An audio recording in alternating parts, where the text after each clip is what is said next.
Top 15 des adolescents les plus dangereux réagissant à la prison à vie.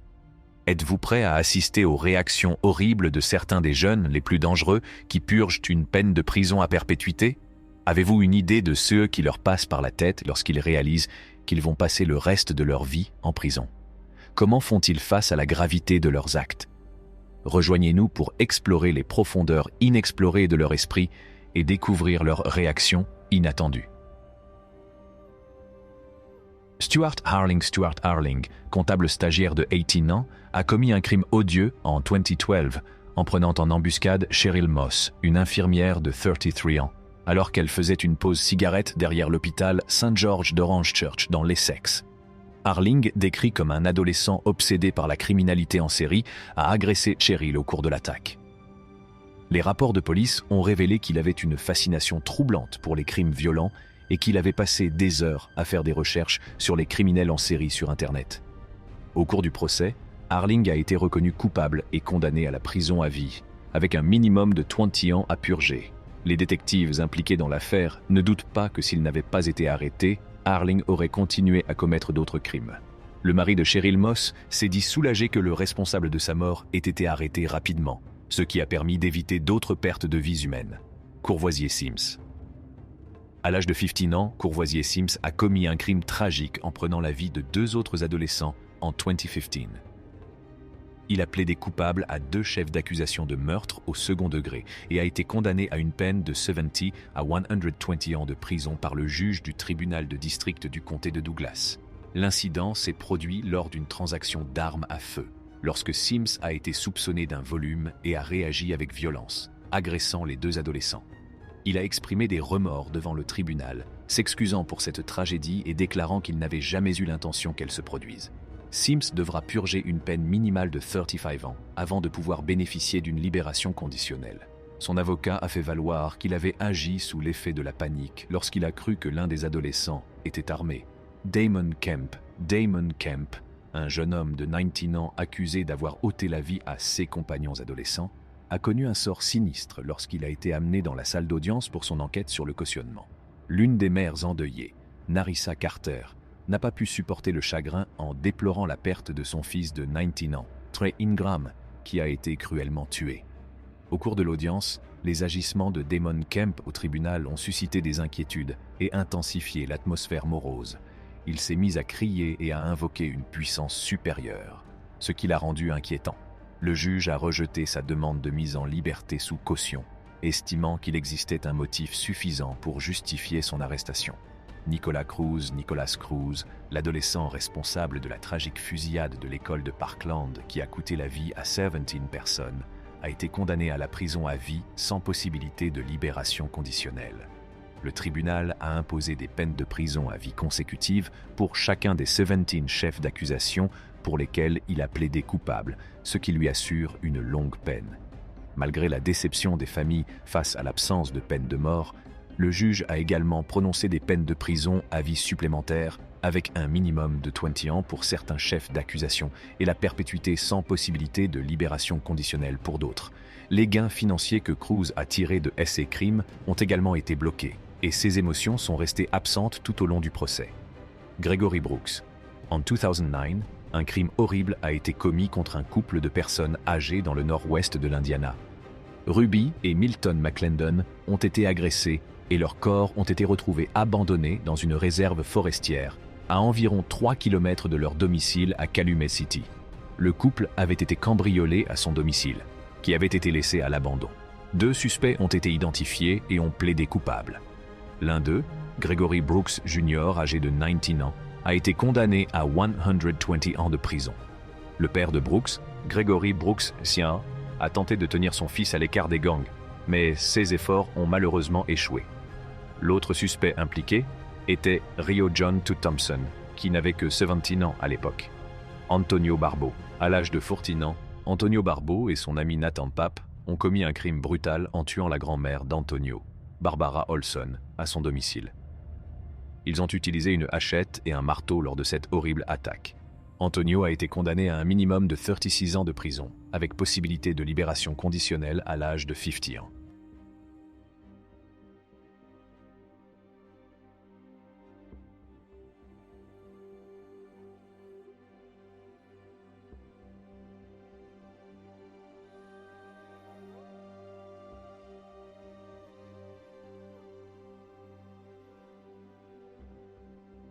Malgré une lésion cérébrale qui aurait pu affecter sa prise de décision, le juge a reconnu la gravité du crime et ne l'a pas considérée comme suffisante pour négliger la nature choquante de leurs actes. Les excuses émouvantes d'Antonio au tribunal et la décision du juge ont reflété la gravité de la situation. Eddie Devine, un adolescent de Jackson, a été condamné à une lourde peine de 130 ans de prison après avoir plaidé coupable d'une série d'accusations graves.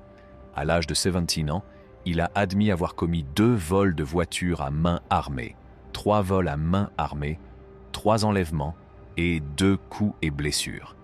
Ces accusations sont liées à des incidents survenus en avril 2013, mars 2014 et avril 2014. Lors de l'un de ces incidents, Eddie Devine et Remy Harvey, qui n'avaient que 13 ans à l'époque, ont forcé une femme à monter dans sa voiture dans les appartements Hallmark Gardens sur Northside Drive à Jackson. Eddie Devine a été arrêté par la police de Flowood en décembre 2014.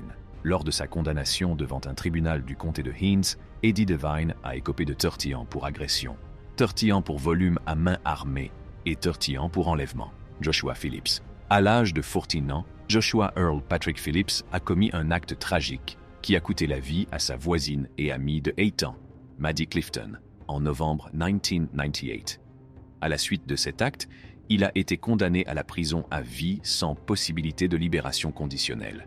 Au cours de son procès, qui s'est déroulé dans le comté de Polk après avoir été déplacé du comté de Duval en raison des craintes suscitées par la publicité faite à Jacksonville, l'avocat de Phillips a choisi de ne citer aucun témoin à décharge et a même dissuadé ses parents de témoigner.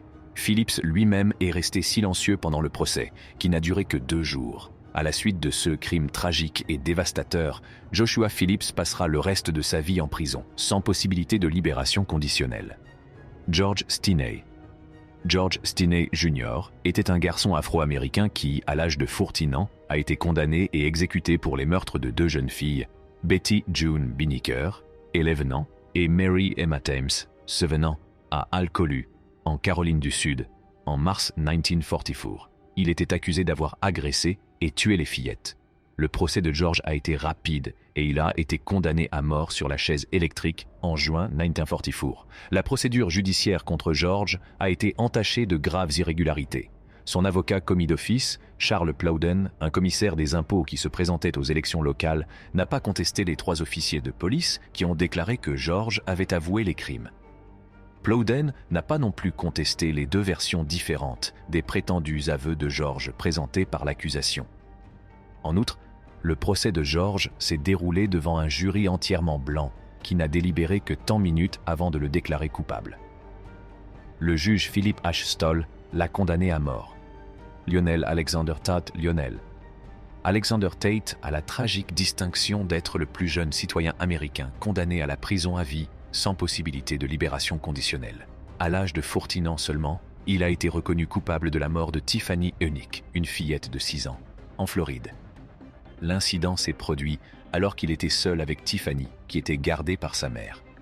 Dans un premier temps, Tate a prétendu que les blessures de Tiffany étaient accidentelles, mais au cours du procès, il a été révélé qu'il l'avait brutalement agressée.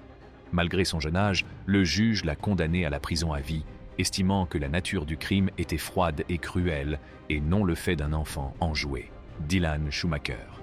En mars 2013, Dylan Schumacher, âgé de 16 ans, a admis avoir causé la mort d'Austin, un bambin de presque 2 ans, alors qu'il le gardait avec son frère de 3 mois. Pendant le procès, Schumacher a pleuré et s'est excusé auprès de la mère de la victime, Ashley, qui était également sa petite amie. Cependant, Ashley a refusé d'accepter ses excuses, le tenant pour responsable de ce tragique incident.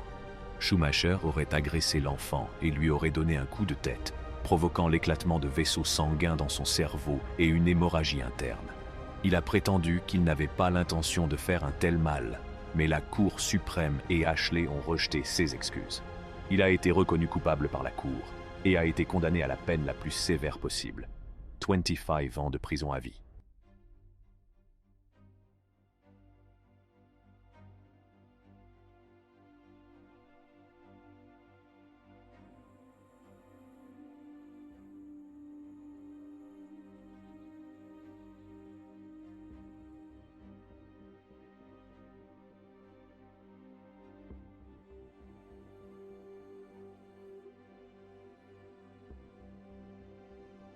Jessica Carline.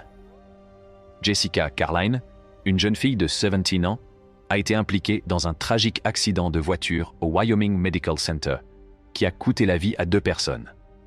En avril 2015, elle a plaidé coupable à 2 chefs d'accusation d'homicide sur véhicule et l'accusation a accepté de demander une peine d'emprisonnement pouvant aller jusqu'à 16 ans à purger de manière concomitante. Le juge a finalement opté pour l'accord de plaidoyer, ce qui a conduit Carline à être condamnée à une peine de 12 à 16 ans au Wyoming Women's Center à Lusk.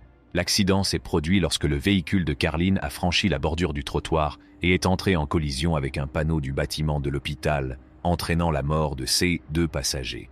Elle a été inculpée en tant qu'adulte et il s'est avéré qu'elle conduisait à grande vitesse sans porter de ceinture de sécurité. Cet incident tragique a mis en évidence l'importance de la sécurité routière et les conséquences dévastatrices d'une conduite imprudente. Brandon Spencer. En 2014, Brandon Spencer a été condamné à une peine de 40 ans de prison à perpétuité pour une fusillade qui a blessé 4 personnes lors d'une fête d'Halloween sur le campus de l'Université de Caroline du Sud, USC. Lors du prononcé de la peine, Brandon a été submergé par l'émotion, se frappant le front sur le bureau et criant des jurons pendant que le juge lisait sa condamnation pour 4 chefs d'accusation.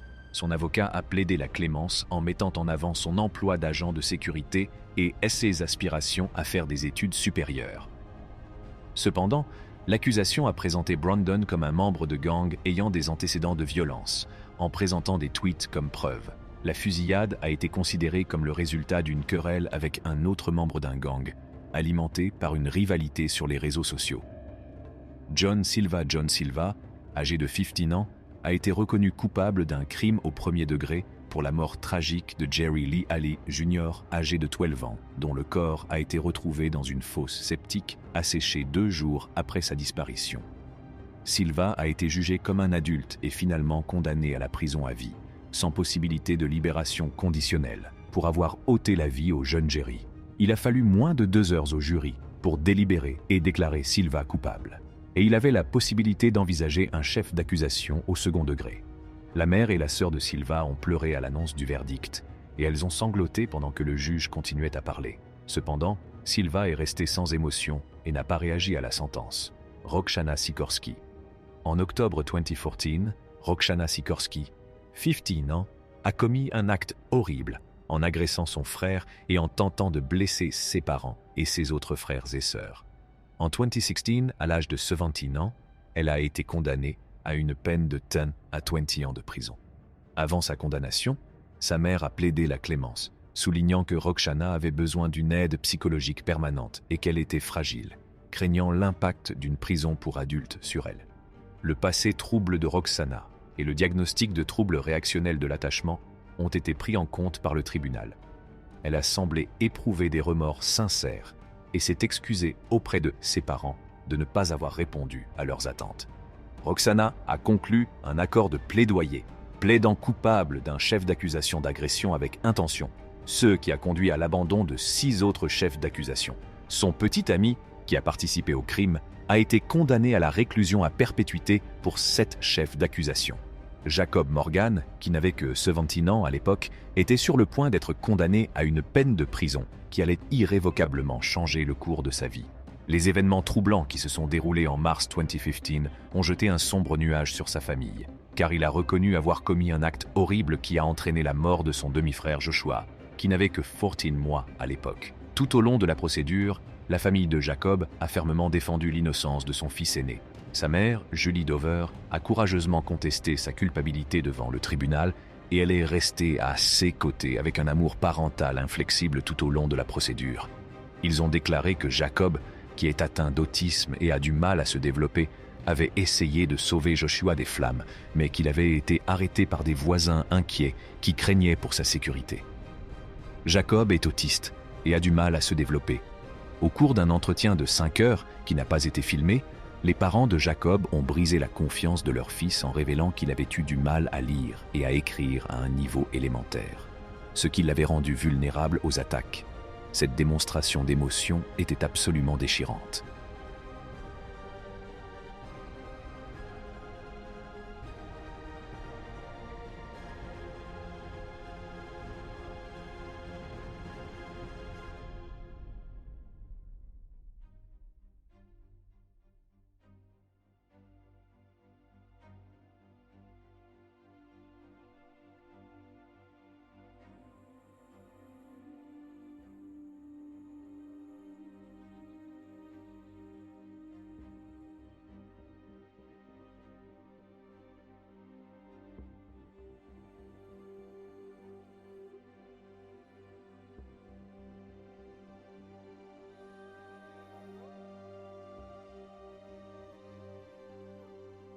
Au cours de cet entretien, il a donné aux enquêteurs différentes explications sur la façon dont l'incendie s'est déclaré. Au début, il a déclaré que le feu s'était déclenché par erreur lorsqu'un oreiller avait été laissé trop près d'un radiateur.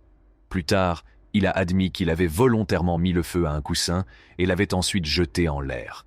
Les enquêteurs ont examiné l'incendie et ont trouvé des preuves de 2 incendies distincts, l'un dans le salon et l'autre sur une couverture dans la chambre de Joshua, où l'innocent bambin était endormi à ce moment-là. Les procureurs ont révélé que Jacob avait admis être fasciné par le feu et qu'il avait admis avoir allumé un autre feu sur la propriété 2 semaines avant le terrible événement. Ils ont également attiré l'attention sur le fait qu'il aimait utiliser des bougies à chauffe-plat et qu'il avait une préoccupation inconfortable pour les flammes. L'émotion était à son comble, alors que la salle d'audience s'efforçait d'accepter le triste impact de la tragédie. La condamnation de Jacob a mis en lumière les complexités de la psyché humaine, ainsi que la frontière ténue qui sépare la tragédie des choix irréversibles.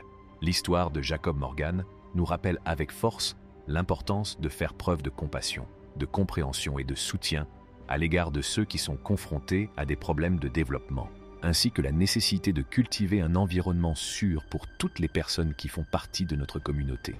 Un événement inconcevable qui s'est déroulé à l'automne 2013 dans un charmant hameau de l'État du Massachusetts a choqué la communauté et envoyé des ondes de choc dans toute la région. Un crime terrible qui a été commis par Philip Chisholm, un élève de 3e du lycée de Danvers, allait laisser une marque indélébile dans l'histoire de la communauté. Le comportement de Philip a pris une tournure sinistre lorsque, alors qu'il n'avait que 14 ans, il a vicieusement attaqué et finalement assassiné son professeur de mathématiques, Colin Ritzer. Colin, très apprécié pour son tempérament ensoleillé et son engagement indéfectible envers ses élèves, avait naïvement demandé à Philip de rester après l'école ce jour tragique, sans se rendre compte qu'il avait déjà commencé à mettre en œuvre le plan effroyable qu'il avait conçu. Alors que la journée d'école touchait à sa fin, Philip a suivi Colin dans une salle de bain où il lui a fait subir une torture déchirante et atroce. Colin est resté en larmes après l'incident. Tous les habitants de la ville se demandaient comment un événement aussi horrible avait pu se produire dans leur village, par ailleurs si calme, alors que la nouvelle de la tragédie faisait le tour de la ville. Les gens sont sous le choc de la nouvelle. Philip a été capturé par les autorités le lendemain matin et la preuve était indiscutable. Le sang de Colin était taché sur ses mains. Et il n'avait pas pris la peine de les laver. Les autorités étaient déterminées à traduire le coupable en justice, car les preuves contre lui étaient irréprochables et il n'y avait pas de place pour la contestation. Au fur et à mesure que la procédure judiciaire avançait, l'atmosphère de la salle d'audience se chargeait de sentiments intenses. Au cours du procès, Philip, désormais adolescent, donne l'impression d'être abasourdi et sans voix. Mais c'est le père de Colin, Tom Ritzer, qui a subi la perte la plus profonde. Il a exprimé son immense chagrin et son regret de ne pas avoir pu protéger sa fille chérie. Il a décrit comment il l'avait cherchée à l'école, comment il était passé accidentellement à côté de son corps sans vie dans les bois, et comment il s'était rendu compte qu'il ne pouvait pas changer ce qui avait été fait. Après la terrible catastrophe qui s'est produite, la ville ne sera plus jamais la même. Les personnes présentes lors de la tragédie n'oublieront jamais la personnalité effervescente de Colin Ritzer, ni les actes ignobles commis par son jeune agresseur. Tous deux resteront gravés de manière indélébile dans leur cœur et leurs pensées. L'histoire de Philip Chisholm nous rappelle avec force la nécessité de faire preuve d'empathie et de vigilance à l'égard des personnes qui vivent au sein de nos propres communautés, afin de préserver leur sécurité et leur bien-être. La vie d'une jeune femme a été cruellement interrompue au cours de la terrible année 2003, et son partenaire a été gravement blessé à la suite de l'incident. L'homme responsable de cet acte odieux a été identifié comme étant Jalil Smith, dont le sort a été décidé lors d'une bataille judiciaire qui a passionné le pays tout entier.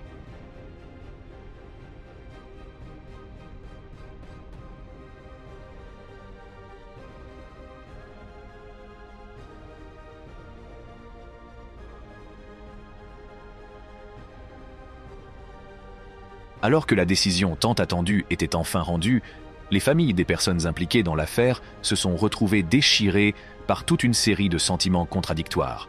Jalil Smith a été présenté au juge et informé qu'il risquait une peine de prison à vie sans possibilité de libération.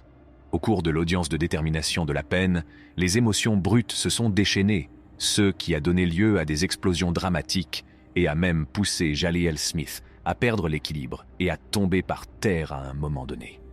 Le juge Charles Kubecki a rejeté avec force la demande de l'accusé de retirer son plaidoyer de culpabilité afin de lui éviter la peine de mort et a imposé la peine la plus lourde possible à l'auteur de l'infraction. La famille de Smith a exhorté le juge à la clémence, soulignant qu'il n'avait pas de passé criminel avant la terrible nuit en question et exprimant sa foi en sa capacité à se réhabiliter. En revanche, les familles des victimes, Portia Brooks et Aaron Martin, ont demandé à la cour d'imposer la peine la plus lourde possible à l'accusé. La mère de Portia Brooks a courageusement tenu bon et a insisté pour que les responsables de la mort de sa fille répondent de leurs actes. Bien que consciente du chemin difficile qui l'attendait, elle s'est engagée solennellement à poursuivre son action avec l'aide de ses proches et en mémoire de sa fille. L'avocat de Smith a déclaré qu'il s'agissait d'une circonstance extrêmement inhabituelle, car il n'avait jamais vu auparavant un client tenter de retirer son plaidoyer de culpabilité au cours d'un procès pénal. Il l'avait déconseillé car il était conscient de la gravité des allégations et des conséquences qu'elles entraînaient. L'atmosphère qui régnait dans la salle d'audience a laissé tout le monde aux prises avec un mélange d'émotions telles que le soulagement, la tristesse et la fureur. À l'issue des audiences, les familles ont quitté la salle d'audience en portant le poids émotionnel de ce qui venait de se passer. Pour les familles des victimes, la sanction a été un pas important vers la fermeture et la guérison. Mais pour la famille de Smith, elle a ouvert un nouveau chapitre d'incertitude et de chagrin. Pour les familles des victimes, la sanction a été un pas important vers la fermeture et la guérison. Merci de votre participation. Si vous avez trouvé cette vidéo aussi convaincante que nous, n'oubliez pas d'appuyer sur le bouton « J'aime » et de vous abonner à notre chaîne.